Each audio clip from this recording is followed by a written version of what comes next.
প্রাথমিক বিদ্যালয়ে নাচ গান শিক্ষক নিয়োগ দেওয়ার জন্য পায়তারা চলছে। আমরা ছোটবেলায় পড়েছি, আমাদের মুরব্বীরা পড়েছে। আজকে বাংলাদেশে যারা ডিসিএসপি হয়েছে, মন্ত্রী মিনিস্টার হয়েছে, তারাও ছোটবেলায় এই ধর্মীয় শিক্ষা শিখেছে। কিন্তু বিগত সরকারের আমল থেকে ধর্মীয় শিক্ষাকে বাদ দেওয়ার জন্য চেষ্টা করছে। তাই আমাদের দাবি হলো, প্রতিটি প্রাথমিক বিদ্যালয়ে এদেশের সন্তানদেরকে কালেমার শিক্ষা, কোরআনের শিক্ষা দেওয়ার জন্য অবশ্যই প্রতিটি প্রাথমিক বিদ্যালয়ে ধর্মীয় শিক্ষক নিয়োগ দিতে হবে। আপনাকে দাবির সাথে একমত? 2 নম্বর কথা, আমরা জানি ইন্দোনেশিয়া, মালয়েশিয়ায় সেখানে প্রাথমিক বিদ্যালয়ে ধর্মীয় শিক্ষকের মাধ্যমে কোরআন শিক্ষা দেওয়া হয়। আমরা ডাক্তার, ইঞ্জিনিয়ার এবং বিশ্ববিদ্যালয়ে পড়বে এর বিপক্ষে নাই, ডাক্তার হবে, ইঞ্জিনিয়ার হবে, কিন্তু প্রাথমিক বিদ্যালয় থেকে পবিত্র কোরআন শিক্ষা আসবে, এই ব্যবস্থা বর্তমান সরকারের করতে হবে। 2 নম্বর কথা হয়েছে, আমাদের যে সমস্ত রেমিটেন্স যোদ্ধারা মালয়েশিয়া প্রত্যেক বছর ওয়ার্ক পারমিট করতে হয় এবং সৌদি আরবে আকামা করতে হয় মেরিলিস্টে, যেটা উন্নত বিশ্বে একবার কাগজপত্র করতে হলে আর করতে হয় না। কিন্তু আমাদের মালয়েশিয়া এবং সৌদি আরব সহ প্রত্যেক বছর আমাদের শ্রমিক ভাইয়েরা 2 লাখ 3 লাখ টাকা করে ওয়ার্ক পারমিট করতে হয়।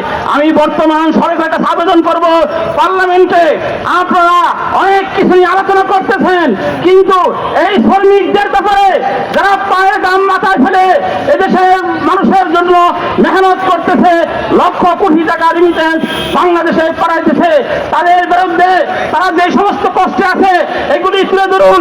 বাংলাদেশের প্রতিটি হাই কমিশনার যেখানে আছে, যেই কোনো দেশে আছে, তারা আমাদের শ্রমিকদের প্রতি খেয়াল রাখে না। পাসপোর্ট, আকামা, কাগজপত্র, আইডি কার্ড যা কিছু বানায় তাদের পেছনে ঘুরতে ঘুরতে দান শেষ। আমি অনুরোধ করব, পার্লামেন্টে আলোচনা করুন, আমাদের শ্রমিক ভাইদের রেমিটেন্স যুদ্ধদের কথা বলুন।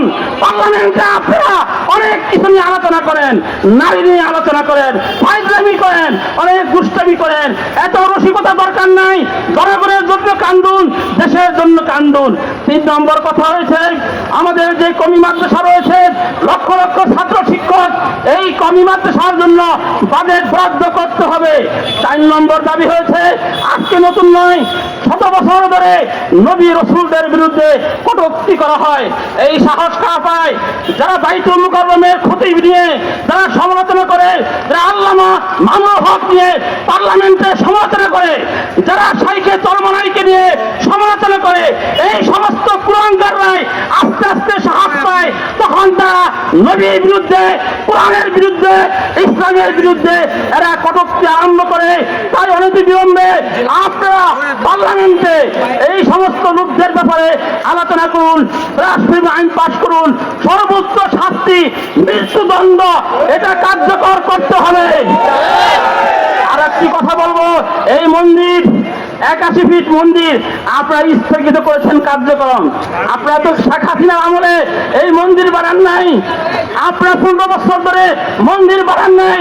এখন বিএনপি আসার পরে আমরা জানি আমলিগ ছাড়া যেই কোনো সরকার এই দেশে আসুক ভারতের ভালো লাগে না, ভারত চায় আজীবন আমলিগ থাকবে।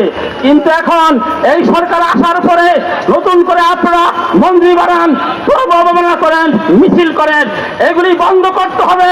আর না হয় তাওহীদি জনতা আপনাদের দাঁত ভাঙা জবাব দিই।